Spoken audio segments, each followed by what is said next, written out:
ভারতের পর আমরা চোখ রাখবো বাংলাদেশের সীমান্তে সতর্কতা জারি করেছে বর্ডার গার্ড অর্থাৎ বিজিবি। প্রধানমন্ত্রী শেখ হাসিনা পদত্যাগ করে দেশ ছেড়ে যাওয়ার পর সাথে সাথেই মন্ত্রিপরিষদের সদস্য, দুর্নীতিবাজ, অসাধু ব্যক্তি, রাজনৈতিক ব্যক্তিত্ব, বিগত সরকারের সুবিধাভোগী ও টক শো কারকদের দেশ ত্যাগে নিষেধাজ্ঞা চলছে।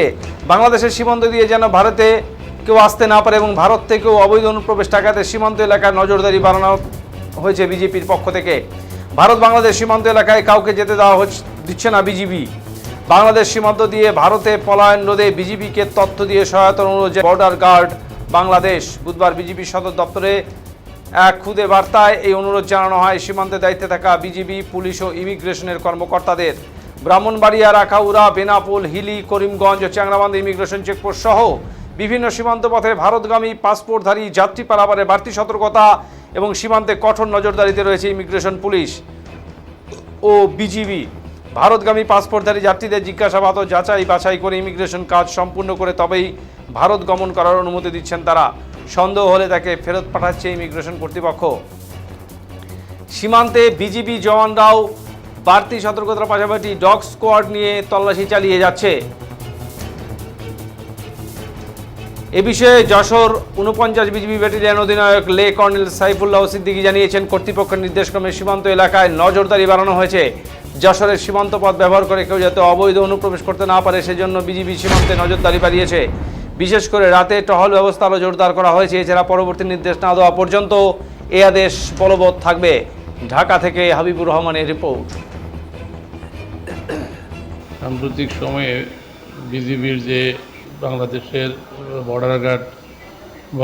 বর্ডার গার্ড ডিপার্টমেন্টের যে সতর্কতামূলক সার্কুলারটা আসছে সারা দেশব্যাপী, এটা অত্যন্ত গুরুত্বপূর্ণ এবং তাৎপর্যপূর্ণ।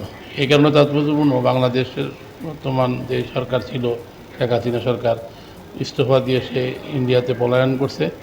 এতে করে বাংলাদেশের যে দীর্ঘদিন বিগত 15 বছরের যে লুটপাটকারীরা, দুষ্কৃতিকারীরা, কালোবাজারি, চোরা কারবারি এবং অসাধু আমলা এবং সিভিল এবং আর্মি ব্রোকারেট অনেকে আছে, যারা বিভিন্নভাবে বিভিন্ন অপরাধ করছে। এই অপরাধ করার পরে তারা এখন চাইতেছে বিচারে তাদেরকে আটকাইতে না পারে, তারা আশ্রয় নিয়ে তারা বিমান দিয়ে যাইতে পারতেছে না। বিভিন্ন পোস্টে সরকারের ইমিগ্রেশন পুলিশ তাদেরকে ফেরত দিচ্ছে এবং সাম্প্রতিক ঘটনা ঘটছে, কয়েকজনকে আটক করছে। যেমন আমরা বেনাপোল পোর্টও দেখছি, আখাউড়া পোর্টও দেখছি, আমাদের কয়েকজন লোককে আটক করছে। ঢাকা এয়ারপোর্ট থেকেও লোকে আটক হয়েছে।